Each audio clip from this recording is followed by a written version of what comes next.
എന്ത് തരം പരിവർത്തനമാണ് അല്ലെങ്കിൽ മാറ്റമാണ് ഉണ്ടാവേണ്ടത്? മഹാന്മാരുടെ ഉപദേശങ്ങളുടെ സാരമെന്ത്? 1.5 മണിക്കൂറോ 2 മണിക്കൂറോ ഒരാൾ സംസാരിക്കുന്നു. അതിൽ നിന്ന് ഗ്രഹിക്കേണ്ട സാരം എന്ന് പറയുന്നത് 3 വാക്യത്തിൽ എഴുതാവുന്നതേ ഉള്ളൂ. 3 വാക്യം അത്രയേ ഉള്ളൂ. 1.5 മണിക്കൂറോ 2 മണിക്കൂറോ കേട്ടത് കൊണ്ട് നമ്മൾ നേടുന്നത്. ആദ്യം എന്താണ് മനസ്സിലാക്കേണ്ടത്? ഈ സത്സംഗത്തിൽ നിന്നും അതുപോലെ ആത്മീയ പ്രഭാഷണങ്ങളിൽ നിന്നും വ്യക്തികൾ എന്താണ് മനസ്സിലാക്കേണ്ടതെന്ന് ചോദിച്ചാൽ, ആദ്യം മനസ്സിലാക്കേണ്ടത് പറയാം. പ്രഥമം ജഗന്മിഥ്യാത്വ ദർശനാത്. ആദ്യം ഈ പ്രപഞ്ചം മിഥ്യയാണ് എന്ന് തീരുമാനിക്കണം. ഈ പ്രപഞ്ചത്തിന് നാം സത്യത്വം കൽപ്പിക്കുന്നിടത്തോളം കാലം ജ്ഞാനം എന്നുള്ളത് നമുക്ക് ഒരിക്കലും നേടാൻ പറ്റില്ല. അതൊരു വിദൂര സ്വപ്നമായി മാത്രം അവശേഷിക്കും. പ്രപഞ്ചത്തിന് സത്യത്വം നൽകുന്ന ആ സ്വഭാവം ഉപേക്ഷിക്കൂ. ഇത് വാസ്തവമല്ല. ഇത് വാസ്തവം എന്ന് വിചാരിക്കുന്നത് കൊണ്ടാണ് നമ്മൾ ചില സമയത്ത് സന്തോഷിക്കുകയും പല സമയങ്ങളിൽ ദുഃഖിക്കുകയും ചെയ്യുന്നത്. ഇവിടെ നടക്കുന്ന സംഭവങ്ങളൊക്കെ യഥാർത്ഥത്തിൽ നടക്കുന്നു. ഇതൊക്കെ വാസ്തവമാണ്. എൻ്റെ വീടും കുടുംബവും ഭാര്യയും കുട്ടികളും പേരക്കുട്ടികളും ഞാൻ സമ്പാദിച്ച സ്വത്തും നിലവും പുരയിടവും എല്ലാം സത്യം സത്യം സത്യം. ഇതൊക്കെ വെച്ചുകൊണ്ട് ഞാനിവിടെ സുഖമായിട്ട് കഴിയും. ഈ ധാരണ ആദ്യം തിരുത്തി എഴുതണം. ഇതൊന്നും വാസ്തവമല്ല, ഒക്കെ സ്വപ്ന സമാനം. ഈ പ്രപഞ്ചത്തിന് വാസ്തവികത കൽപ്പിക്കാതിരിക്കൂ. അതാണ് ആദ്യം നമ്മൾ മനസ്സിലാക്കേണ്ടത്. അതിനെ തുടർന്നോ ക്രമാത് സർവൈഷണാത്യാഗം.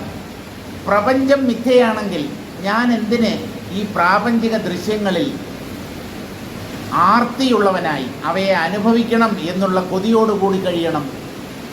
അതിലുള്ള സംഘത്തെ വിടാമല്ലോ. ഒന്ന് വാസ്തവമാണ് എന്ന് വിചാരിക്കുന്നത് കൊണ്ടാണ് അതിൽ നമ്മുടെ മനസ്സ് ഒട്ടിപ്പോകുന്നത്. പ്രപഞ്ചം മിഥ്യയാണ് എന്നുള്ള സത്യത്തെ നമ്മുടെ ബുദ്ധി അല്പാൽപമായി ഗ്രഹിക്കുമ്പോൾ ഈ വാസനകളും സംഘവും രാഗദ്വേഷങ്ങളും എല്ലാം ഓരോന്നായി കൊഴിഞ്ഞു വീഴും. പക്ഷേ ഈ പ്രപഞ്ചം മിഥ്യയാണ് എന്ന് മാത്രം മനുഷ്യർക്ക് അംഗീകരിക്കാൻ പറ്റുന്നില്ല. എന്തു ചെയ്യാൻ പറ്റും? അതിൻ്റെ ആ ഗുട്ടൻസ്, ഈ വേദാന്ത ശാസ്ത്രത്തിൻ്റെ ഗുട്ടൻസ് പിടികിട്ടുന്നില്ല അവർക്ക്. എന്തൊക്കെയോ കേൾക്കുന്നു. എത്രയോ പ്രഭാഷണങ്ങളിൽ സത്സംഗങ്ങളിൽ ചെന്നിരിക്കുന്നു. ആരുടെയൊക്കെയോ കാൽക്കൽ ചെന്ന് വീഴുന്നു. നിങ്ങൾ കാലിൽ വീഴണ്ട, പ്രണമിക്കണ്ട എന്നൊന്നും എനിക്ക് അഭിപ്രായമില്ല. പക്ഷെ അതുകൊണ്ട് മാത്രം നമ്മുടെ ഉദ്ദേശ്യം സഫലമാവുകയില്ല. ഗുരുവിനോട് ആദരവ് വേണം, ഭക്തി വേണം, അതൊക്കെ നല്ലത് തന്നെ. പക്ഷെ അദ്ദേഹം പറയുന്ന കാര്യങ്ങൾ ഗ്രഹിക്കാതെ നിങ്ങൾ എങ്ങനെ മോക്ഷത്തിലേക്ക് ചെല്ലും? അദ്ദേഹത്തിൻ്റെ ഉപദേശങ്ങളുടെ സാരം ഗ്രഹിക്കൂ. ഗുരുവിനോട് ഭക്തിയും പ്രകടിപ്പിക്കൂ. അദ്ദേഹം പറയുന്നത് ശ്രദ്ധയുണ്ട്, പക്ഷേ അതിനെ ഉൾക്കൊള്ളാൻ കഴിയുന്നില്ല. അതിനെ പ്രായോഗികമാക്കാൻ, പ്രയോഗത്തിൽ വരുത്താൻ പറ്റുന്നില്ല എന്ന് പറഞ്ഞാൽ നമുക്ക് പുരോഗതി ഉണ്ടാകത്തില്ല. അത്രയേ ഉള്ളൂ. അപ്പോൾ ആദ്യം പ്രപഞ്ചം മിഥ്യയാണെന്ന് തീരുമാനിക്കണം. ക്രമേണ 3 തരത്തിലുള്ള ഏഷണകളെയും ത്യജിക്കണം. ഏഷണിയല്ല, ഏഷണ. ഏഷണി എന്ന് പറഞ്ഞാൽ പരദൂഷണം എന്നാണ് അർത്ഥം. ഏഷണിക്കാരൻ, ഏഷണി പറഞ്ഞു നടക്കുന്നത് അതല്ല.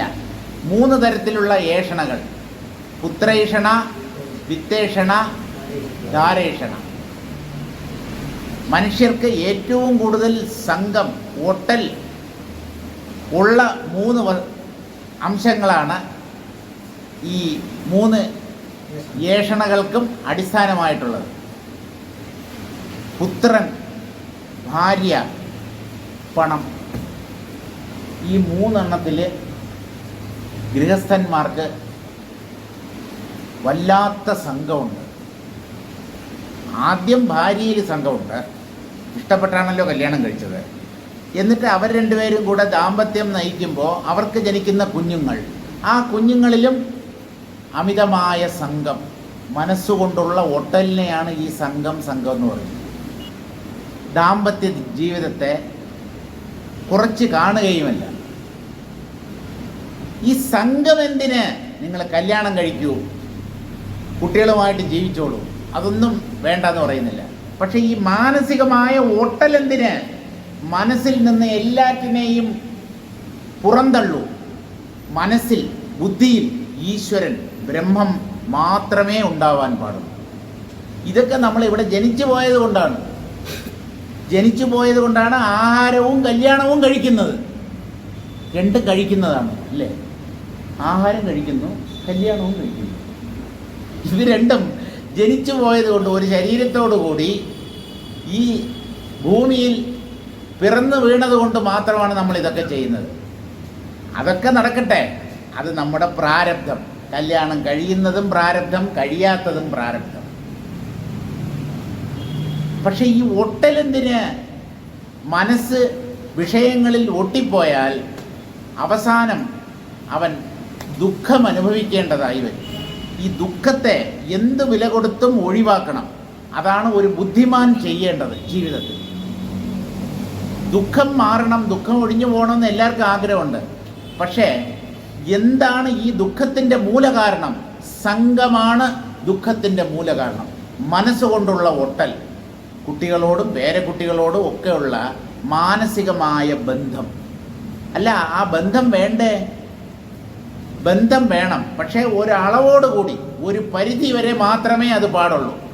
അതിര് കടന്ന മാനസികമായ ഒട്ടൽ അത് നിങ്ങളുടെ ജീവിതാവസാനത്തിൽ ദുഃഖത്തിന് കാരണമായി തീരും. അതുകൊണ്ട് ജീവിത അവസാനത്തിലെങ്കിലും പൂർണ്ണമായ വിരക്തി, പൂർണ്ണമായ നിസ്സംഗത നാം ഓരോരുത്തരും നേടിയിരിക്കണം. അത് അത്യാവശ്യമാണ്. കുറച്ചായിട്ട് സംഘങ്ങളെ കുറച്ചു കൊണ്ടുവരൂ.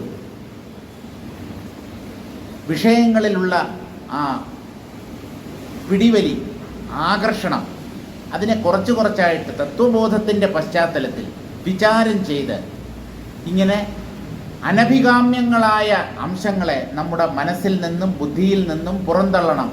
എന്നാലേ നമുക്ക് മോക്ഷ പദവി ലഭ്യമാവുകയുള്ളൂ.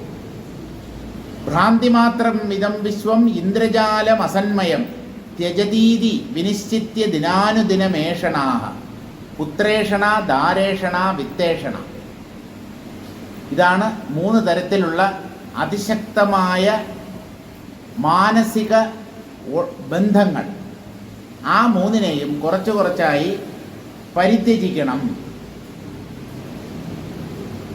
എന്നിട്ടെന്ത് വേണം? ശീതാതപാദി ദുഃഖാനി നിജദേഹഗതാന്യപി അന്യദേഹഗതാനീവ പശ്യത്യവഹേളയാ. ശരീരത്തെ നിന്ദിച്ച് തള്ളണം. ശരീരത്തെ നിന്ദ്യമായ ഒന്നായി പരിഗണിക്കണം. ഇതിനെയും പൊത്തിപ്പിടിച്ച് എൻ്റെ ശരീരം പൊന്നുപോലെ ഞാൻ കൊണ്ട് നടക്കും, ഇത് എന്നും എൻ്റെ ഒപ്പം ഉണ്ടാകും, ഇതിനെ വെച്ചുകൊണ്ടാണ് ഞാൻ ഇവിടെയുള്ള സുഖങ്ങളൊക്കെ അനുഭവിക്കാൻ പോകുന്നത്. ഈ ധാരണ നമ്മുടെ ഉള്ളിൽ നിന്ന് ഇല്ലാതാവണം. അവസാനം ഓരോ വ്യക്തിയും അഗ്നിക്കാണ് ഈ ശരീരത്തെ കൊണ്ട് സമർപ്പിക്കുന്നത്. അവനായിട്ട് അഗ്നിയിൽ ചാടത്തില്ല. അവൻ ചത്തുപോയി കഴിഞ്ഞാൽ അവൻ്റെ ബന്ധുക്കൾ ഈ ശരീരത്തെ ചുടുകാട്ടിൽ കൊണ്ട് ചിതയിൽ വെച്ച് കത്തിക്കും. ഇത് അഗ്നിദേവന് സ്വന്തം. അവസാനം അഗ്നിദേവന്റെ കയ്യിലാണ് ഇത് എത്തിച്ചേരുന്നത്. നമ്മുടെ വേദങ്ങൾ പറയുന്നതെന്നോ, ബ്രാഹ്മണന്റെ ശരീരം അഗ്നിദേവന് വളരെ ഇഷ്ടമാണ്. നമുക്ക് രുചികരങ്ങളായ ഭക്ഷണ പദാർത്ഥങ്ങളുണ്ടല്ലോ, ഇപ്പോൾ മസാല ദോശ, നെയ് റോസ്റ്റ്, സാധാരണ ദോശയോ ഊത്തപ്പത്തയോ പോലെയല്ല. വിശിഷ്ട ഭോജ്യങ്ങൾ നമുക്ക് വളരെ ഇഷ്ടമാണ്. ഇതുപോലെ എല്ലാ ശരീരങ്ങളെയും അഗ്നിദേവൻ ഭക്ഷിക്കുന്നുണ്ടെങ്കിലും ഈ ബ്രാഹ്മണരുടെ ശരീരത്തെ, അത് ആ ശരീരത്തെ ഭക്ഷിക്കുന്നത് അദ്ദേഹത്തിന് വളരെ ഇഷ്ടമാണ്. കാരണം എന്തെന്നോ, വെജിറ്റേറിയൻസാണ് പൊതുവെ. നല്ല നെയ്യും എണ്ണയും ഇതൊക്കെ നല്ലപോലെ കഴിച്ച് ഉഴുന്നുവടയും അപ്പവും മൊത്തം കംപ്ലീറ്റ് എണ്ണയും കൊഴുപ്പുമാണ്. കൊണ്ട് വെക്കുന്നതിന് മുമ്പേ ബുസ് കഴിഞ്ഞു. ജോലി, അഗ്നിദേവന്റെ ജോലി കുറയും. മറ്റേതൊക്കെ ആണെങ്കിൽ കത്താൻ കുറച്ച് സമയമെടുക്കും. ഇതാകുമ്പോഴേ എണ്ണയും കൊഴുപ്പും ഒക്കെ ഉള്ളതുകൊണ്ട് ബ്രാഹ്മണ ദേഹം അഗ്നിദേവൻ പ്രതീക്ഷിച്ചിരിക്കുന്നതാണ്. എന്നാണ് ഒരു ബ്രാഹ്മണനെ കിട്ടുന്നത്? ആ ഭക്ഷണം നമ്മൾ വളരെ കൊതിയോടുകൂടി കാത്തിരിക്കുന്ന.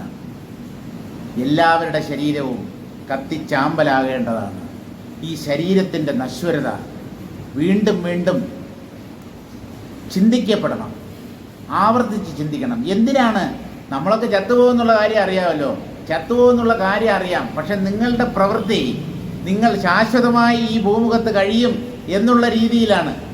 ശരീരം നശ്വരമാണ് എന്നുള്ള ചിന്ത നിങ്ങളുടെ മനസ്സിൽ സ്ഥിരപ്രതിഷ്ഠ നേടിയാൽ, അത് നമ്മുടെ മനസ്സിനെ വിട്ട് ഒരിക്കലും അകലാതിരുന്നാൽ ബാഹ്യ വിഷയങ്ങളിൽ ഒട്ടലുണ്ടാവില്ല. ദേഹാഭിമാനം ദിവസം പ്രതി കുറഞ്ഞു വരും. ഞാൻ എൻ്റെ ശരീരം ഇതിനെ പുഷ്ടിപ്പെടുത്തണം, ഇതിനെ അലങ്കരിക്കണം, 4 പേരുടെ മുമ്പിൽ നല്ല കോട്ടും സൂട്ടും ഒക്കെ ഇട്ട് 4 പേര് എന്നെ ശ്രദ്ധിക്കണം. ഇതൊക്കെ ദേഹാഭിമാനമാണ്. ഞാൻ ശരീരമാണ് എന്നുള്ള തെറ്റിദ്ധാരണയാണ്. അതാണ് ഈ ശരീരത്തെ എഴുന്നള്ളിച്ചുകൊണ്ട് നടക്കുന്നത്. അത് വേണ്ട. ശരീരത്തിലുള്ള അഭിമാനം കുറച്ച് കുറച്ചായി കുറഞ്ഞു വരട്ടെ. ശീതാതപാതി ദുഃഖാനി, ശീതം തണുപ്പ്, ആതവം ചൂട്, വെയിൽ അല്ലെങ്കിൽ ചൂട്, ചൂടും തണുപ്പും, അതുപോലെയുള്ള മറ്റ് ദുഃഖങ്ങൾ ശരീരത്തെ ബാധിക്കുന്ന 2 പ്രധാനപ്പെട്ട ദുഃഖങ്ങളാണ് ചൂടും തണുപ്പും. അമിതമായ ചൂടും നമുക്ക് സഹിക്കാൻ പറ്റില്ല, അതിശൈത്യവും നമുക്ക് സഹിക്കാൻ പറ്റില്ല. ഈ ശീതം, ഉഷ്ണം തുടങ്ങിയ ദുഃഖങ്ങൾ എന്ന് പറഞ്ഞാൽ മാനസികമായ ദുഃഖങ്ങൾ എടുക്കാം. പലതരത്തിലുള്ള പ്രശ്നങ്ങൾ, ദുഃഖങ്ങൾ, അസ്വസ്ഥതകൾ. ഇനി പ്രാണന്റെ തലത്തിലും ദുഃഖമുണ്ട്. വിശപ്പ്, ദാഹം, അതൊക്കെ പ്രാണനാണ് ഈ വിശപ്പും ദാഹവും ഉണ്ടാക്കുന്നത്. അപ്പോൾ അതൊക്കെ വരുമ്പോൾ വയറ് വല്ലാതെ വിശന്നിരിക്കുമ്പോൾ ഭക്ഷണം കിട്ടിയില്ലെങ്കിൽ നമുക്ക് വിഷമം വരും. അതുപോലെ ദാഹിച്ചിരിക്കുമ്പോൾ വെള്ളം കിട്ടിയില്ലെങ്കിലും പാനീയങ്ങളൊന്നും കിട്ടിയില്ലെങ്കിലും നമുക്ക് അതും ഒരു തരത്തിലുള്ള ദുഃഖമാണ്. ഇങ്ങനെ സകല ദുഃഖങ്ങളെയും നിജദേഹഗതാന്യപി, അവനവൻ്റെ ശരീരത്തെ ബാധിക്കുന്ന ഏത് ദുഃഖത്തെയും അന്യദേഹഗതാനീവ, അത് മറ്റൊരാളുടെ ശരീരത്തെ ബാധിക്കുന്ന ദുഃഖം എന്ന പോലെ കരുതി ജ്ഞഹാ പശ്യതി അവഹേളയ, തൻ്റെ ശരീരം എന്നുള്ള ഭാവമില്ല. വേറൊരാളുടെ ശരീരത്തെ ഇങ്ങനെയുള്ള ദുഃഖങ്ങൾ ബാധിക്കുമ്പോൾ എങ്ങനെയാണോ ഒരു വ്യക്തി സ്വയം ബാധിക്കപ്പെടാതെ ഇരിക്കുന്നത്, അതുപോലെ തൻ്റെ ശരീരത്തെ ബാധിക്കുന്ന ദുഃഖങ്ങളിലും അറിവുള്ളവൻ, ഒരു തത്വദർശി, ഈ ദുഃഖങ്ങളെ അവഹേളനത്തോടുകൂടി കാണും. എന്ന് പറഞ്ഞാൽ അതിനെ ഒന്നും വലിയ കാര്യമായി അയാൾ വിചാരിക്കില്ല. ചിലർക്ക് ഈ ദേഹത്തിലുള്ള അഭിമാനം വളരെ കൂടുതലാണ്. അവർക്ക് ചെറിയ ഒരു ജലദോഷം വന്നാൽ മതി, കാടിളക്കി എന്തൊരു ബഹളമാണ് വീട്ടിൽ. അയ്യോ അയ്യോ മൂക്കടച്ചിരിക്കുന്നു, അയ്യോ എനിക്ക് ശ്വാസം വിടാൻ പോയേ, അയ്യോ അയ്യോ അയ്യോ. ചുമയും ജലദോഷവും പനിയും ഒക്കെ എല്ലാവർക്കും വരും. താൻ ഈ കിടന്ന് ആക്രാന്തം കാണിക്കുന്നത് എന്തിന്? കുറേയൊക്കെ സഹിക്കണ്ടേ മനുഷ്യർ? സഹനശക്തി വേണ്ടേ? ചിലർക്ക് അത് ഒട്ടുമില്ല. വലിയ ബഹളം വെച്ച് കളയും. അടുത്ത വീട്ട് അയൽവക്കക്കാരെ എല്ലാം കൂട്ടിക്കളയും. പിന്നെ വീട്ടിൽ വരുന്നവരോടും പോകുന്നവരോടും ഇത് തന്നെ. 2 ദിവസമായി കേട്ടോ, ഭയങ്കര തൊണ്ടവേദന. ഡോക്ടറെ കണ്ടില്ലേ? ഇല്ല, ഗാർഗിൾ ചെയ്യുന്നുണ്ട്, ഉപ്പുവെള്ളം ഗാർഗിൾ ചെയ്യുന്നുണ്ട്. ഡോക്ടറിന് വെറുതെ അയാൾക്കൊണ്ട് 10-300 രൂപ കൊണ്ട് കൊടുക്കുന്നത് എന്തിന്? നോക്കട്ടെ, തനിയെ പോകുന്നുണ്ടോ എന്ന് നോക്കട്ടെ. ഈ സ്വന്തം വ്യാധിയും സ്വന്തം ദുഃഖങ്ങളും ഒക്കെ മറ്റുള്ളവരോട് ഇങ്ങനെ വാതോരാതെ സംസാരിച്ചുകൊണ്ടിരിക്കും. അങ്ങനെ സംസാരിച്ച് അവരൊരു സുഖം കണ്ടെത്തുകയാണ്. 4 പേരുമായിട്ട് ഷെയർ ചെയ്യുമ്പോൾ അവർക്കൊരാശ്വാസം.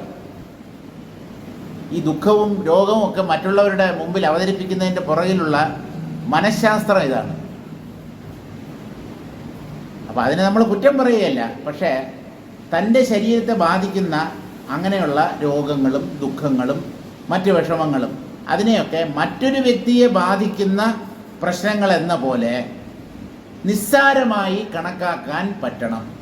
അവയൊക്കെ ഒരു പുച്ഛത്തോടു കൂടി, സാരമില്ല ഇതെന്തോന്നത്, എന്നെങ്കിലും ഒരു നാൾ ചത്തുപോകും, അത്രയോ. അതിരിക്കട്ടെ, എന്നെക്കൊണ്ട് ചെയ്യാൻ പറ്റുന്ന പരിഹാരങ്ങൾ, പ്രതിവിധികൾ ഞാൻ ചെയ്യും. എന്നിട്ടും രോഗം മാറുന്നില്ലെങ്കിൽ ഇരിക്കട്ടെ. അപ്പം അതിനെ മൈൻഡ് ചെയ്യാതിരിക്കുക എന്നർത്ഥം, അതിനെ ശ്രദ്ധിക്കാതിരിക്കുക. നമ്മുടെ ദുഃഖങ്ങളെയും പ്രശ്നങ്ങളെയും രോഗങ്ങളെയും എല്ലാം. ഞപശ്യത്തി അവഹേളയ, അവഹേളനത്തോടുകൂടി എന്ന് പറഞ്ഞാൽ നിന്ദ, ഒരു പുച്ഛത്തോടുകൂടി തൻ്റെ ദുഃഖങ്ങളെയും രോഗങ്ങളെയും ഒക്കെ ഒരു സത്യദർശി കാണുന്നു. തതഃ ശീതോഷ്ണാദി ദ്വന്ദ്വ സഹിഷ്ണുതാലക്ഷണം സാരമാദത്തെ ഇത്യാഹ. ശീതോഷ്ണങ്ങൾ അതിനെയെല്ലാം നമ്മൾ പൊതുവായിട്ട് ദ്വന്ദ്വങ്ങൾ എന്നാണ് പറയുന്നത്. ദ്വന്ദ്വങ്ങൾ എന്ന് പറഞ്ഞാൽ ജോഡികൾ, ഇരട്ടകൾ. കാരണം പരസ്പര വിരുദ്ധങ്ങളായ രണ്ടംശമാണ്. ജയം പരാജയം, രോഗാവസ്ഥ ആരോഗ്യം, ചൂട് തണുപ്പ്, സുഖം ദുഃഖം, നന്മ തിന്മ, ശുഭം അശുഭം, എല്ലാം ജോഡി ജോഡിയായിട്ടാണ്, രണ്ടായിട്ടാണ്. ഇതിൽ ഈ രണ്ടിനെയും ഉപേക്ഷിക്കണം, രണ്ടിനെയും നിസ്സാരമായി കാണാനുള്ള കരുത്ത് ആർജിക്കണം. അത് കഴിഞ്ഞിട്ട് എന്ത് ചെയ്യണമെന്നാണ് അടുത്ത ശ്ലോകത്തിൽ പറയുന്നത്. കരുണോദാരയാ വൃത്യാ വ്രതനിധീരയാ നീരസോ നീരസാരാം തോ സാരതാം സരതി സ്ഥിതിം. കരുണോദാരയാ വൃത്യ, സകല ജീവികളോടും കാരുണ്യഭാവം ഉണ്ടാവണം. ഒരു ജീവിയെയും ദ്രോഹിക്കണം, ഉപദ്രവിക്കണം എന്നുള്ള ചിന്ത നമ്മുടെ ഉള്ളിലുണ്ടാവില്ല. ആരെയും നമ്മളായിട്ട് വേദനിപ്പിക്കരുത്. വാക്കുകൊണ്ടോ ചിന്ത കൊണ്ടോ പ്രവൃത്തി കൊണ്ടോ ആർക്കും ഒരു പീഡയും ഏൽപ്പിക്കരുത്, ഒന്നിനെയും പീഡിപ്പിക്കരുത്. മനസ്സുകൊണ്ട് പോലും ആരെയും നോവിക്കരുത്. മനസ്സുകൊണ്ട് എങ്ങനെയാ നോവിക്കാൻ പറ്റുക? ഒരാളെ ശപിക്കുക, പ്രാവുക, ഇതൊക്കെ മനസ്സുകൊണ്ടുള്ള നോവിക്കലാണ്. ആ വ്യക്തി അറിയത്തില്ല. നമ്മുടെ ഉള്ളിൽ അങ്ങനെയുള്ള ദുഷ്ചിന്തകൾ ഉദിക്കുകയാണ്. നമ്മുടെ മനസ്സാണ് കലുഷിതമായി തീരുന്നത്, നമ്മുടെ മനസ്സിലാണ് മാലിന്യം അടിഞ്ഞുകൂടുന്നത്. അതുകൊണ്ട് എല്ലാ ജീവികളോടും കരുണയുള്ളവരായി കഴിയണം. കരുണോദാരയാ വൃത്തിയ, കാരുണ്യം. കഷ്ടപ്പെടുന്നവരോട് നമുക്ക് അലിവ് തോന്നണം, മനസ്സലിയണം, ദയവ്, കാരുണ്യം, അനുകമ്പ. അതൊക്കെയാണ് സത്വഗുണത്തിൻ്റെ പ്രകടനങ്ങൾ. വൃത്യാ വ്രതതി ധീരയാ.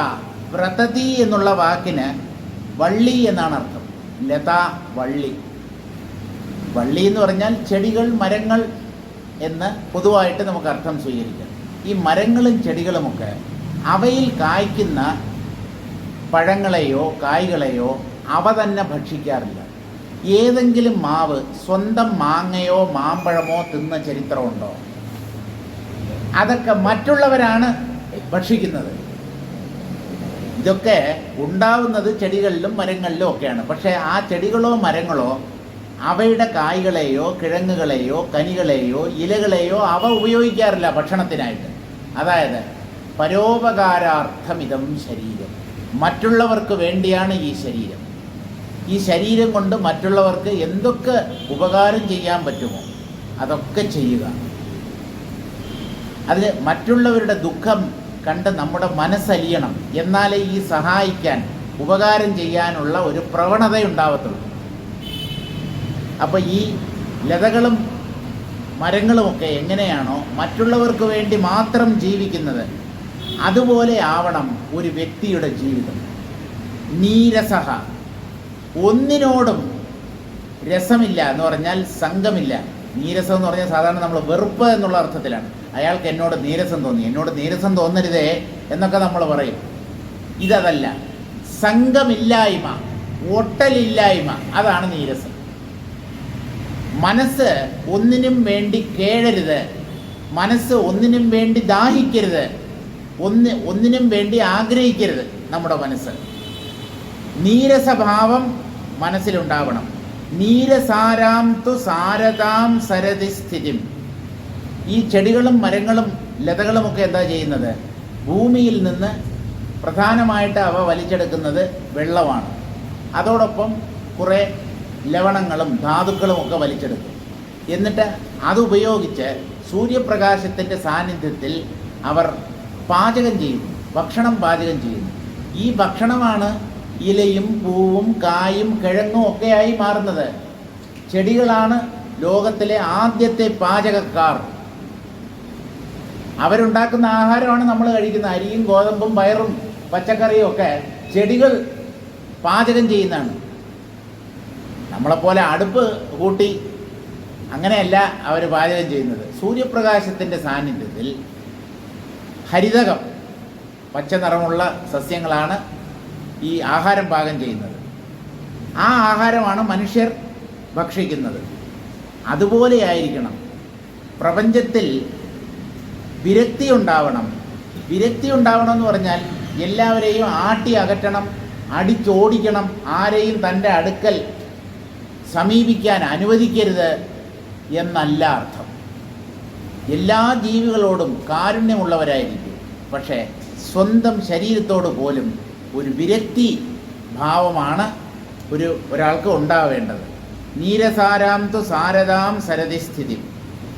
ഇങ്ങനെ അല്പം മാത്രം ലോകത്തിൽ നിന്നെടുത്തിട്ട് അതിൻ്റെ എത്രയോ ഇരട്ടി ലോകത്തിന് കൊടുക്കുന്നവനായിരിക്കണം മനുഷ്യൻ. നമ്മൾ കൂടുതൽ എടുത്തിട്ട് കുറച്ച് കൊടുക്കുന്നവരാണ്, അല്ലെങ്കിൽ ഒട്ടും തന്നെ കൊടുക്കാത്തവരാണ്. നിങ്ങൾ ഈ പ്രപഞ്ചത്തിൽ നിന്ന് എന്തൊക്കെ നിങ്ങൾ എടുക്കുന്നു, അത് അറിവായാലും ഭക്ഷണമായാലും നന്മയായാലും എന്തൊക്കെ, എല്ലാം നമ്മൾ പ്രപഞ്ചത്തിൽ നിന്നാണ് എടുക്കുന്നത്. മറ്റുള്ളവരുടെ സേവനമായാലും സർവീസ്, മറ്റുള്ളവരുടെ സേവനം നമ്മൾ ആവശ്യപ്പെട്ടിട്ടോ അല്ലാതെയോ നമുക്ക് ലഭിക്കാറുണ്ട്. പക്ഷേ മറ്റുള്ളവർക്ക് നമ്മൾ എന്ത് മാത്രം സേവനം ചെയ്യും, ഇതാരും ആലോചിക്കുന്നില്ല. എല്ലാം ഒരു വൺ വേ ട്രാഫിക്കാണ്. പോരട്ടെ, പണം എൻ്റെ കയ്യിൽ ധാരാളം വന്നു ചേരണം, മറ്റുള്ളവർ എനിക്ക് ശുശ്രൂഷ ചെയ്യണം, എന്നെ സേവിക്കണം. താങ്കളൊന്നും തിരിച്ചു കൊടുക്കാൻ ഭാവമില്ലല്ലേ? അപ്പോൾ എല്ലാം ഇങ്ങോട്ട് വാങ്ങിക്കൽ മാത്രമേ ഉള്ളൂ. ഇല്ല ഇല്ല, മറ്റുള്ളവർ ചോദിക്കുമ്പോൾ നോ നോ, ഇല്ല ഇല്ല. എന്തുകൊണ്ടാണ് ഈ ലോകത്തിൽ ഭിക്ഷക്കാരായി കുറേ പേരെങ്കിലും ജനിക്കുന്നത് എന്ന് ചോദിച്ചു. ജനിക്കുകയോ അല്ലെങ്കിൽ പിന്നീട് ഭിക്ഷക്കാരാവുകയോ എന്തുകൊണ്ടാണെന്ന് ചോദിച്ചാൽ, ഇപ്പോൾ ഭിക്ഷ തെണ്ടി നടക്കുന്നവർ അവരുടെ പൂർവ്വജന്മങ്ങളിൽ അവരുടെ അടുത്ത് വേറെ ഏതെങ്കിലും ഒരു വ്യക്തി വന്ന് എന്തെങ്കിലും തരുമെന്ന് ചോദിച്ചപ്പോൾ ഇവർ പറഞ്ഞത് നാസ്തി നാസ്തി, നോ, ഇല്ല, പോ, ഇവിടെ ഒന്നുമില്ല. പണ്ട് ഒരു ഭിക്ഷക്കാരൻ ഒരു വീട്ടിൽ ചെന്ന് ഭിക്ഷ എടുക്കാൻ പോയതാണ്. അമ്മ വല്ലതും തരണേന്ന്. ഇവിടെ ഒന്നുമില്ല, പഴയ വസ്ത്രങ്ങൾ നിങ്ങൾ ഉപയോഗിച്ച് പഴകിയ വസ്ത്രങ്ങൾ മതി, വസ്ത്രമൊന്നുമില്ല, അതൊക്കെ പലർക്കും കൊടുത്തു കഴിഞ്ഞു. എന്തെങ്കിലും ഭക്ഷിക്കാൻ ആഹാരം എന്തെങ്കിലും തരണം അമ്മ എന്ന്. ആഹാരമൊന്നുമില്ല, നമ്മൾ രാവിലെ ഇത് കഴിഞ്ഞാൽ അതെല്ലാം കഴിഞ്ഞു ഇപ്പോൾ ഉച്ചയായി, എല്ലാം തീർന്നു പോയി. എന്നാൽ പിന്നെ ധാന്യങ്ങളോ അങ്ങനെ എന്തെങ്കിലും, ധാന്യങ്ങളൊന്നുമില്ല, നാളത്തേക്കുള്ള ആവശ്യത്തിനുള്ളത് മാത്രമേ വെച്ചിട്ടുള്ളൂ. കുറച്ച് കാശെങ്കിലും തരുന്നത്, പൈസ ഒന്നുമില്ല. ഇപ്പോൾ മാസക്കടശി, മാസത്തിൻ്റെ അവസാനമാണ്, പൈസയൊന്നുമില്ല. എന്ത് ചോദിച്ചാലും ഇല്ല ഇല്ലെന്ന്. സൈകെട്ട് ആ ഭിക്ഷക്കാരൻ പറഞ്ഞെന്നോ എന്തെന്നോ, എന്നാൽ താനും കൂടെ വാ എൻ്റെ ഒപ്പം തണ്ടാൻ. കാരണം ഒന്നുമില്ലാതില്ല, തൻ്റെ വീട്ടിലൊന്നുമില്ലല്ലോ. അപ്പോൾ താനും എന്നെപ്പോലൊരു ഭിക്ഷക്കാരൻ, നമുക്ക് ഒരുമിച്ച് തണ്ടാന്ന് എന്ന് പറഞ്ഞ പോലെ എന്ത് ചോദിച്ചാലും ആർക്കും ഒന്നും കൊടുക്കത്തില്ല. അറുത്ത കൈക്ക് ഉപ്പ് തേക്കില്ല എന്നൊരു ചൊല്ലുണ്ട്. കൈ മുറിഞ്ഞു കഴിഞ്ഞാൽ എന്തെങ്കിലുമൊക്കെ ആ മുറിവിൽ വെച്ച് കെട്ടണമല്ലോ. അപ്പോൾ ഒന്നും കൊടുക്കാത്തവൻ, അതായത് ചോറുണ്ടോണ്ടിരിക്കുമ്പോൾ മുറ്റത്ത് എന്തോ ഒന്ന് ഉണക്കാൻ വെച്ചിരുന്നു. അപ്പോൾ അത് കാക്ക കൊത്തി തിന്നുകയാണ്. അപ്പോൾ ഈ കാക്കയെ ഓടിക്കാൻ ഷൂ എന്ന് പറഞ്ഞാൽ നമ്മൾ കൈ ഇങ്ങനെ കാണിക്കത്തില്ലേ? പക്ഷേ ഇവൻ ഊണ് കഴിച്ചുകൊണ്ടിരിക്കുകയാണ്. ഇവൻ എന്ത് ചെയ്തെന്നറിയാവോ? കൈയൊന്ന് നല്ലപോലെ നക്കി തുടച്ചു. അതിലെന്തെങ്കിലും കറിയോ ചോറോ ഒക്കെ ഉണ്ടാവുമല്ലോ, നക്കി തുടച്ചിട്ട് കാക്കയെ ഓട്ടുന്ന ആൾക്കാരാണ്. ഇത് തമിഴിലാണ് ഈ പഴഞ്ചൊല്ലുള്ളത്. എച്ച് കയ്യാല കാക്ക ഓട്ടാത്തവൻ ആറും പിശുക്കൻ എന്നർത്ഥം. അതായത് ആ കയ്യിലുള്ള ആ ഒരു അന്നത്തിൻ്റെ അംശം പോലും അത് വേസ്റ്റായി പോകുമല്ലോ. അതുകൊണ്ട് കൈ നക്കിയിട്ട് മാത്രമേ അയാൾ കാക്കയെ ഓടിക്കത്തുള്ളൂ. ഇങ്ങനെയുണ്ട് ആൾക്കാർ. ഒക്കെ പുണ്യജന്മങ്ങളാണ് കേട്ടോ. പുണ്യം ചെയ്താണ് ഇങ്ങനെയുള്ള ജന്മങ്ങളൊക്കെ കിട്ടുന്നത്.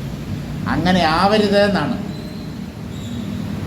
മറ്റുള്ളവർക്ക് വേണ്ടി നമ്മളെ കൊണ്ട് പറ്റുന്നത് നമ്മുടെ വരുമാനത്തിൻ്റെ ഒരംശം ദാനധർമ്മങ്ങൾക്കായി ചെലവഴിക്കണം. ഇതൊക്കെ പറയുമ്പോൾ ചിലർ പറയുന്നത് എന്തെന്നാണ്, ഞാൻ മാത്രം എന്തിനു കൊടുക്കണം, ബാക്കിയുള്ളവരൊന്നും എനിക്ക് തരുന്നില്ലല്ലോ, ഞാൻ കഷ്ടപ്പെട്ടുണ്ടാക്കിയ പൈസ അതെന്തിന് ബാക്കിയുള്ളവർക്ക് കൊടുക്കണം. അത് നിങ്ങളുടെ ലോജിക്ക്. പക്ഷേ നിങ്ങൾ ഒരു വ്യക്തിക്ക് എന്തെങ്കിലും കൊടുക്കുമ്പോൾ, ദാനധർമ്മങ്ങൾ ചെയ്യുമ്പോൾ, പുണ്യം എന്നുള്ളത് അവിടെ ഇരിക്കട്ടെ, അതൊരു പുണ്യപ്രവൃത്തിയാണ്, അതിൻ്റെ ഫലം നിങ്ങൾക്ക് എപ്പോഴെങ്കിലും ലഭിക്കും, അത് പോട്ടെ. ഈ ദാനധർമ്മങ്ങളുടെ അന്തിമമായ ലക്ഷ്യം ചിത്തശുദ്ധിയാണ്. മറ്റൊരാൾക്ക് കൊടുക്കണം എന്നുള്ള ചിന്തയെ തുടർന്നാണ് നിങ്ങൾ വേറൊരാൾക്ക് കൊടുക്കുന്നത്. മറ്റൊരാൾക്ക് സേവനം ചെയ്യുന്നതും അയാൾ കഷ്ടപ്പെടരുത്, അയാൾക്ക് നമ്മളെ കൊണ്ട് പറ്റുന്ന എന്തെങ്കിലും ചെയ്യണം, ആ ഒരു സച്ചിന്തയുണ്ടല്ലോ, ആ ചിന്ത നമ്മുടെ മനസ്സിനെ പവിത്രമാക്കും. നിങ്ങൾ പുറമേ ചെയ്യുന്ന അതല്ല, ആ ഒരു ചിന്ത. എന്നാൽ പിന്നെ ചിന്തിച്ചാൽ മാത്രം മതിയല്ലോ, എല്ലാവരും നന്നായിരിക്കട്ടെ, ദൈവമേ എല്ലാവരും സുഭിക്ഷമായി ജീവിക്കട്ടെ, ആർക്കും ഒരു അസുഖവും വരാതിരിക്കട്ടെ, അങ്ങനെ അതുകൊണ്ട് പറ്റത്തില്ല. കാരണം മനുഷ്യരുടെ പ്രശ്നങ്ങൾക്ക് ബാഹ്യമായ പരിഹാരം വേണം. സച്ചിന്ത നല്ലത് തന്നെ. ദാരിദ്ര്യത്തിൽ കഴിയുന്ന ഒരാൾക്ക് നിങ്ങളുടെ ആശീർവാദമോ അനുഗ്രഹമോ കൊണ്ട് അയാളുടെ പട്ടിണി മാറുമോ? അതെങ്ങനെ മാറും? സദ്ഭാവം ഉള്ളിൽ വേണം. പക്ഷെ ദാരിദ്ര്യം മാറ്റാൻ പൈസ തന്നെ വേണം. അതുപോലെ രോഗം കൊണ്ട് കഷ്ടപ്പെടുന്ന ഒരു വ്യക്തി, അയാൾക്ക് നമ്മളെ കൊണ്ട് ചെയ്യാൻ പറ്റുന്ന ശുശ്രൂഷ, എപ്പോഴും ഈ സഹായം എന്നുള്ളത് സാമ്പത്തിക സഹായം തന്നെ ആവണമെന്നില്ല. നമ്മുടെ ശരീരം കൊണ്ട് മറ്റുള്ളവർക്ക് സേവനം ചെയ്യാം. പക്ഷേ പല വ്യക്തികളും, നമ്മൾ ഈ സമൂഹത്തിൽ നല്ലവർ, ശ്രേഷ്ഠന്മാർ എന്ന് കരുതുന്നവരാരും മറ്റുള്ളവർക്ക് സേവനം ചെയ്യുന്ന ഒരു മനസ്ഥിതി ഇല്ലാത്തവരാണ്. കാരണം അവരുടെ മനസ്സിൽ അങ്ങനെയുള്ള ഉദാത്തമായ ചിന്തകൾ ആവിർഭവിക്കുന്നില്ല.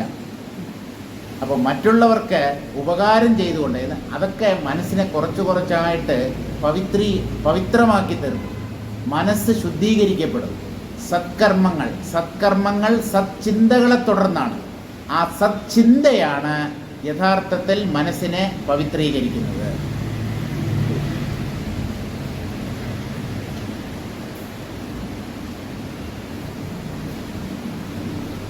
തദനന്തരം സർവഭൂതാനുകമ്പ സ്വരൂപ ദൃഢാവലംബനം യഥാപ്രാപ്തേന ജലമാത്രേണാപി സന്തോഷ ഇത്യാദി ഗുണസാരമാദത്തെ ഇത്യാഹ കരുണേതി.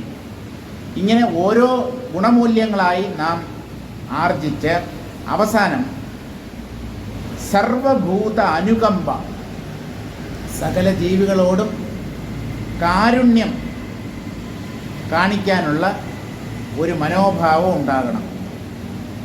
യഥാപ്രാപ്തേന ജലമാത്രേണാപി സന്തോഷ.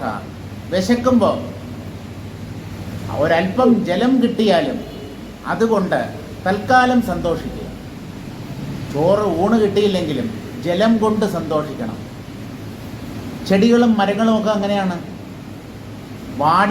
വെയിലേറ്റ് വാടി തളർന്നിരിക്കുന്ന അതിന് സ്വല്പം വെള്ളം ഒഴിച്ചു കൊടുത്തു കഴിഞ്ഞാൽ അതുകൊണ്ട് അത് സന്തോഷിക്കും. തമിഴിൽ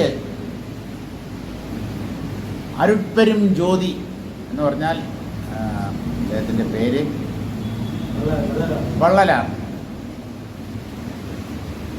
രാമലിംഗസ്വാമികൾ എന്നാണ് അദ്ദേഹത്തിൻ്റെ പേര്. രാമലിംഗസ്വാമികൾ. അദ്ദേഹത്തെ തന്നെയാണ് അരുട്പെരും ജ്യോതി വള്ളലാർ എന്നൊക്കെ പറയുന്നത്. അദ്ദേഹത്തിൻ്റെ ഒരു കവിതയിലോ കൃതിയിലോ പറയുന്നുണ്ട്, വാടിന പൈരൈ കണ്ട പോതെല്ലാം വാടിനേൻ. വാടിന പൈരൈ കണ്ട പോത് എല്ലാം വാടിനേൻ. പൈർ എന്ന് പറഞ്ഞാൽ ചെടി, ചെറിയ ചെടി, വൃക്ഷത്തയ്യോ അല്ലെങ്കിൽ ചെടിയുടെ തയ്യോ, അത് വെയിലേറ്റിങ്ങനെ വാടി തളർന്ന് ഇങ്ങനെ ചരിഞ്ഞ് കിടക്കുന്നത് കാണുമ്പോൾ എൻ്റെ മനസ്സിൽ എന്തെന്നില്ലാത്ത ഒരു ദുഃഖം ഞാൻ അനുഭവിക്കുന്നു. എൻ്റെ മനസ്സ് വാടുന്നു. ആ വാടിയ ചെടിയെ കാണുമ്പോൾ എൻ്റെ മനസ്സ് വാടുന്നു എന്നാണ് അദ്ദേഹം പറയുന്നത്. അങ്ങനെ ഒരു മനോഭാവം വേണം. അനുകമ്പാ ദശകത്തിലെ ശ്രീനാരായണ ഗുരുദേവൻ്റെ അതിന് അരുളുള്ളവനാണ് ജീവി എന്നൊരുവിട്ടിടുക ഈ നവാക്ഷരി. അരുളുള്ളവനാണ് ജീവി. ജീവി എന്ന് പറഞ്ഞാൽ അവിടെ മനുഷ്യൻ എന്നാണ് അർത്ഥം. മറ്റ് ജീവികൾക്കൊന്നും അനുകമ്പ, സ്നേഹം അങ്ങനെയുള്ള വികാരങ്ങളൊന്നുമില്ല. മനുഷ്യന് മാത്രമാണ് ഈ അനുകമ്പയും സ്നേഹവും ഒക്കെ ഉള്ളത്. അരുളുള്ളവനാണു ജീവി. ഇതാണ് നവാക്ഷരി മന്ത്രം, 9 അക്ഷരമുള്ള മന്ത്രം. നമുക്ക് പഞ്ചാക്ഷരി മന്ത്രമുണ്ട്, നമഃശിവായ. ദ്വാദശാക്ഷരി മന്ത്രമുണ്ട്, ഓം നമോ നാരായണായ, ഓം ശരവണഭവായ. ഇങ്ങനെ നമുക്ക് ധാരാളം മന്ത്രങ്ങളുണ്ട്. ഈ നവാക്ഷരി മന്ത്രം മനുഷ്യർ എപ്പോഴും ഉരുവിട്ടുകൊണ്ടിരിക്കണം എന്നാണ്. അരുളുള്ളവനാണ് ജീവി. മനുഷ്യൻ എന്ന് പറഞ്ഞാൽ അവൻ്റെ ഹൃദയത്തിൽ കനിവുണ്ടാകണം, കാരുണ്യം, അനുകമ്പ ഉള്ളവരായിരിക്കണം. അപ്പോൾ ഒരല്പം ജലം കൊണ്ട് ചെടികളും മരങ്ങളും ഒക്കെ സന്തോഷിക്കുന്നത് പോലെ കിട്ടുന്നത് കൊണ്ട് മനുഷ്യർ സന്തോഷിക്കാൻ പഠിക്കണം. ഇത് എത്ര കിട്ടിയാലും പോരാ, ആർത്തി അത് പാടില്ല. യുദ്ധം നീരസോ വിരക്തഃ. ഇങ്ങനെ പ്രപഞ്ച വിഷയങ്ങളിൽ നീരസം അല്ലെങ്കിൽ വിരക്തി ഉള്ളവനാണെങ്കിലും ഒരു ജ്ഞാനി കരുണയാ ഉദാരാവൃത്തി സർവസ്വ വ്യയേനാപ്യാർത്ത പരിപാലന വ്രതം. നമ്മൾ ആ ലെവലിലേക്കൊന്നും പോകണ്ട. ആർത്തന്മാർ, ദുഃഖിതന്മാർ അവരുടെ ദുഃഖം നീക്കാൻ തൻ്റെ വസ്തുവകകളും മുഴുവൻ വിറ്റിട്ടാണെങ്കിലും തൻ്റെ വീടും ബാങ്ക് ഡെപ്പോസിറ്റും എല്ലാം കൂടെ വിറ്റ് പെറുക്കി എന്നാലും ബാക്കിയുള്ളവരെ സഹായിക്കണം എന്നുള്ള മനോഭാവം ഉള്ളവനാണ് ശ്രേഷ്ഠൻ. നമ്മൾ അത്രയ്ക്കൊന്നും പോണ്ട. നമ്മുടെ വരുമാനത്തിൻ്റെ, നമ്മുടെ സ്വത്തിൻ്റെ ഒരു ഭാഗം, ഒരംശം ദാനധർമ്മങ്ങൾക്കായി വിനിയോഗിച്ചുകൂടെ എന്നാണ് വസിഷ്ഠ മഹർഷി ചോദിക്കുന്നത്. അതുകൊണ്ട് നമ്മുടെ ഹൃദയം പവിത്രമാകും. കരുണയാ ഉദാരാവൃത്തി സർവസ്വ വ്യയേന. തൻ്റെ സർവസ്വവും മറ്റുള്ളവർക്ക് വേണ്ടി വിൽക്കാൻ, മറ്റുള്ളവർക്ക് കൊടുക്കാൻ ഒരു മനുഷ്യൻ തയ്യാറാവുന്നു. അതിനെ ഒരു വ്രതമായി അംഗീകരിക്കുന്നു. സർവസ്വ വ്യയേനാപ്യാർത്ത പരിപാലന വ്രതം. ആർത്തൻ, ദുഃഖിതൻ. ദുഃഖിതന്മാരെ എങ്ങനെയെങ്കിലും രക്ഷിക്കണം, അവരെ ദുഃഖങ്ങളിൽ നിന്ന് കരകയറ്റണം. അതിനുവേണ്ടി തൻ്റെ സർവസ്വവും ദാനം ചെയ്യാൻ പോലും നല്ല ആളുകൾ മടിക്കാറില്ല. അതിനെ ഒരു ജീവിത വ്രതമായി അവർ അംഗീകരിച്ചിരിക്കുന്നു. വ്രതതിഹി ലത തദ്വദ്ധീരയാ വൃത്യ പരാർത്ഥൈക പ്രയോജന ഛായാ ഫല പുഷ്പാദി സംഗ്രഹ സ്വതരുദൃഢാവലംബ ജലമാത്രേണാപി യഥാപ്രാപ്തേന സന്തോഷ ഇത്യേവം രൂപയാ വൃത്യ നീരമാത്രമപി സാരഃ സന്തോഷഹേതുഃ യസ്യാം സ്ഥിതൗ താദൃശസ്ഥിതിരൂപാം സാരതാം സരതി. പരാർത്ഥം, സ്വാർത്ഥതയുടെ വിപരീത പദമാണ് പരാർത്ഥം എന്ന് പറയുന്നത്. മറ്റുള്ളവർക്ക് വേണ്ടി ജീവിക്കുക. എങ്ങനെയാണോ ഒരു വള്ളിയും അതുപോലെയുള്ള മരങ്ങളുമൊക്കെ മറ്റുള്ളവയ്ക്ക് വേണ്ടി ജീവിക്കുന്നത്, മറ്റ് ജീവികൾക്ക് ഉപകരിക്കാൻ വേണ്ടി അവർ നിലകൊള്ളുന്നത്, പരാർത്ഥൈക പ്രയോജന, മറ്റുള്ളവർക്ക് പ്രയോജനപ്പെടുന്നു. ഒരു മരത്തിൻ്റെ നിഴൽ, മരം വെയിലത്താണ് നിൽക്കുന്നത്, ആ പൊരി വെയിലത്താണ് മരം നിൽക്കുന്നത്. അതിൻ്റെ നിഴലിലാണ് പഥികന്മാർ എന്ന് പറഞ്ഞാൽ വഴിപോക്കർ വിശ്രമിക്കുന്നത്. അപ്പോൾ നിഴൽ മറ്റുള്ളവർക്ക് വേണ്ടി, ഛായ, ഫലം, പുഷ്പം, ആ മരത്തിൻ്റെ കായ, പൂക്കൾ, അതുപോലെ അതിൻ്റെ കിഴങ്ങുകൾ, അതിൻ്റെ തടി, എല്ലാം മറ്റുള്ളവർക്ക് വേണ്ടി, പരോപകാരത്തിന് വേണ്ടി മാത്രം ജീവിക്കുന്നവരാണ് ഈ വൃക്ഷങ്ങളും ചെടികളും ലതകളും. അതുപോലെയുള്ള ഒരു ജീവിതം വേണം മനുഷ്യരും നയിക്കാൻ. സ്വതരുദൃഢാവലംബ. ഒരു മരം ഒരല്പം ജലം, അതിന് വേനൽക്കാലത്ത് സ്വല്പം ജലം കിട്ടിയാൽ അതുകൊണ്ട് തന്നെ അത് സന്തോഷിക്കുന്നു. അതുപോലെ എന്തെങ്കിലുമൊക്കെ ജീവിതത്തിൽ കിട്ടുന്നത് കൊണ്ട് സന്തോഷിക്കാൻ പഠിക്കണം. അത്രയോ ഉള്ളത് കൊണ്ട് ഓണം പോലെ ആ ഒരു തൃപ്തി മനുഷ്യർക്ക് വരാതെ മനുഷ്യരുടെ ജീവിതം ശോഭനമായി ഭവിക്കുകയില്ല. ജലമാത്രേണാപി യഥാപ്രാപ്തേന സന്തോഷ. ഒരു ചെടിക്കോ മരത്തിനോ അല്പം വെള്ളം ഒഴിച്ചു കൊടുക്കുമ്പോൾ അതുകൊണ്ട് അത് സന്തോഷിക്കുന്നത് പോലെ താദൃശ സ്ഥിതിരൂപാം സാരതാം സരതി. എന്തെങ്കിലും കിട്ടുന്നത് കൊണ്ട്, വരുമാനം കുറച്ചായിരിക്കും, ഓട്ടോ ഓടിച്ച് ജീവിതവൃത്തി കഴിക്കുന്ന വ്യക്തിയായിരിക്കും, അന്നുള്ള വരുമാനം, ഒരു ദിവസം ആട്ടോ ഓടിച്ചില്ലെങ്കിൽ അവനന്ന് പൈസ കിട്ടത്തില്ല. അപ്പോൾ ഉള്ളത് കൊണ്ട് സന്തോഷത്തോടുകൂടി മറ്റുള്ളവരുമായിട്ട് രമ്യതയിൽ അന്യന് ഉപകാരം ചെയ്തുകൊണ്ട് ജീവിച്ചാൽ ആ ജീവിയുടെ, ആ മനുഷ്യൻ്റെ ജീവിതം ധന്യമായി തീരും. ഒരു ശ്ലോകം കൂടെ വായിച്ചിട്ട് നമുക്ക് നിർത്താം. വ്യവഹാരം യഥാപ്രാപ്തം ലോകസാമാന്യമാചരന് ചരാചരാണാം ഭൂതാനാം ഉപര്യേവാവതിഷ്ഠതേ. താഴ്മതാൻ അഭ്യുന്നതി. വിനയമാണ് ജീവിത പർവ്വതത്തിൻ്റെ ഉയരങ്ങളിൽ എത്താൻ സഹായിക്കുന്നത്. അടക്കം, മര്യാദ, വിനയം അതുണ്ടാവണം. വ്യവഹാരം യഥാപ്രാപ്തം. നമ്മൾ ചെയ്യേണ്ട കർമ്മങ്ങൾ നമ്മളെ തേടിയെത്തുമെന്നാണ് പറയുന്നത്. ഞാൻ അന്വേഷിച്ച് പോണ്ട എന്ന് വെച്ച് ജോലി അന്വേഷിക്കാതിരിക്കരുത്. ജോലി നമ്മളെ തേടി വരത്തില്ല. ജോലി അന്വേഷിക്കണം. ഞാൻ ജീവിതത്തിൽ എന്താണ് ചെയ്യേണ്ടത്, അങ്ങനെയുള്ള കാര്യങ്ങളെക്കുറിച്ച് നിങ്ങൾ ചിന്തിച്ച് ബേജാറാവണ്ട. നിങ്ങൾ ജീവിതത്തിൽ ചെയ്യേണ്ട കർമ്മങ്ങൾ, നിങ്ങളുടെ പ്രാരബ്ധം നിങ്ങളെ കൊണ്ട് ആ കർമ്മങ്ങൾ ചെയ്യിച്ചിരിക്കും. അപ്പോൾ തന്നെ സമീപിക്കുന്ന കർമ്മങ്ങളിൽ സംഗമോ വെറുപ്പോ രണ്ടുമില്ലാതെ ആ സമയത്ത് ഇത് ഞാൻ ചെയ്യേണ്ടതാണ്, ഇതെൻ്റെ കർത്തവ്യമാണ്, ഇത് ചെയ്യുന്നത് കൊണ്ട് വേറൊരാൾക്ക് ഗുണമാണ് ലഭിക്കുന്നത്, അങ്ങനെ നിസ്വാർത്ഥമായി കർമ്മം ചെയ്യുന്നവരായി ലോകസാമാന്യമാചരന്. നിങ്ങൾ ജ്ഞാനികളാവാം അല്ലെങ്കിൽ അജ്ഞാനികളാവാം. ശാസ്ത്രങ്ങൾ ഇങ്ങനെ ജീവിക്കണം എന്ന് നമ്മോട് ആവശ്യപ്പെടുന്നു. ആ നിയമങ്ങളെ പിന്തുടരുന്ന വ്യക്തിയായി തന്നെയാണ് നമ്മൾ ജീവിക്കേണ്ടത്. ശാസ്ത്രവിരുദ്ധമായി ഒരു ജീവിതം നാം ഇവിടെ നയിക്കരുത്. സാമാന്യ മര്യാദകൾ ചിലതുണ്ട്, അതാണ് ഈ ശാസ്ത്രങ്ങളിൽ പറയപ്പെട്ടിട്ടുള്ളത്. അപ്പോൾ ആ രീതിയിലുള്ള ഒരു ജീവിതം തന്നെ നമ്മളും പിന്തുടരണം. ചരാചരാണാം ഭൂതാനാം ഉപര്യേവ അവതിഷ്ഠതേ. അങ്ങനെ ജീവിക്കുന്ന ഒരു വ്യക്തി ചരാചരങ്ങൾ, ചരിക്കുന്നവ, സഞ്ചരിക്കുന്നവ, സഞ്ചരിക്കാത്തവ, സകല ജീവജാലങ്ങളുടെയും മുകളിൽ ആ വ്യക്തി നിൽക്കുന്നതായി പരിഗണിക്കപ്പെടും. അയാൾ ശ്രേഷ്ഠനായിത്തീരും. സകല ജീവജാലങ്ങളിലും വെച്ച് മികച്ച ജീവൻ എന്നുള്ള സ്ഥാനം അയാൾക്ക് ലഭിക്കും. അതിന് സദാചാരം, പരോപകാരം, തൃപ്തി, അനുകമ്പ, രാഗദ്വേഷങ്ങളില്ലായ്മ, ഇങ്ങനെയുള്ള ഗുണങ്ങൾ ഒരു വ്യക്തിയിൽ സമ്മേളിക്കുമെങ്കിൽ ആ വ്യക്തി ശ്രേഷ്ഠനായ ഒരു വ്യക്തിയായി പരിഗണിക്കപ്പെടും.